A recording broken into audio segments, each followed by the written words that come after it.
barn is very much a cathedral to motorbikes. It's an ancient timber-framed structure which has been around a long time. In the same way as the motorbikes have been around a long time, they've seen a lot of use. They've travelled a lot of miles in their particular lifetime. It's like the ultimate form of recycling, whether it's recycling buildings or recycling motorbikes. It's kind of the same thing, and therefore it's appropriate to keep old motorbikes in a barn like that. Motorcycles of that age always take a lot of care and attention, much more care and attention than perhaps the modern day motorist would ever think of. But equally, the number of complete rebuilds that you will need to do to the engine, gearbox, clutch or whatever are fairly minimal. There's a lot of mileage passes between rebuilds of any particular component.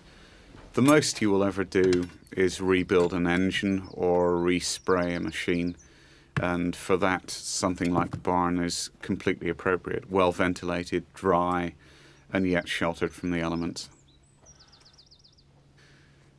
It's always preferable to driving a car. Two-wheeled transport allows you to savour the passing countryside to a far greater extent than you would ever experience in a car.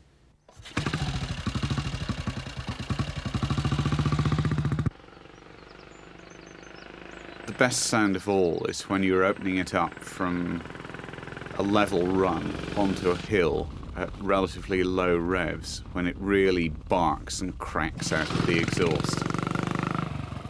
You're out in the wind, you can smell the trees, the plants. You can, believe it or not, hear the birds even over and above the roar of the engine. But most of all, it's something which, like a steam engine, is living and breathing. It pulses, it vibrates, it roars. It makes you feel that you're as one with the thing, and as one also with part of the scenery.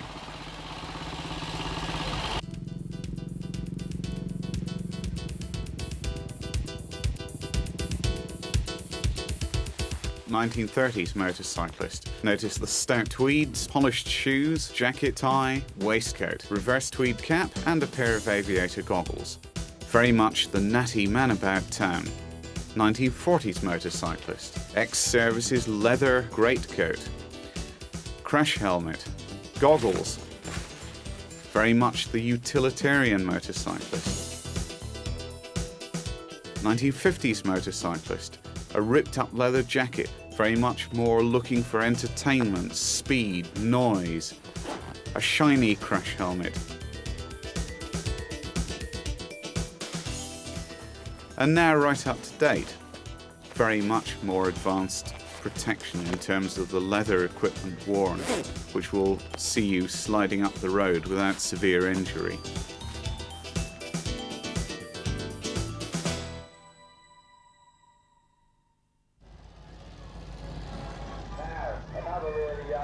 The Henham Steam Rally is almost an institution.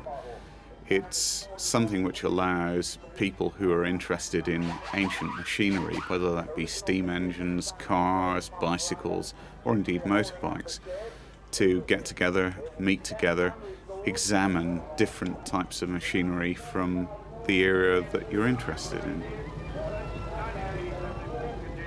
If somebody had said to me when I was 14 that motorbikes would become a way of life and something that's stuck in my blood through thick and thin, I would have laughed at them, but they have become. They get like steam into your blood. If I ever lost the ability to ride my old motorbikes, I think I could honestly say I'd rather be dead. I'd rather be 6 feet under.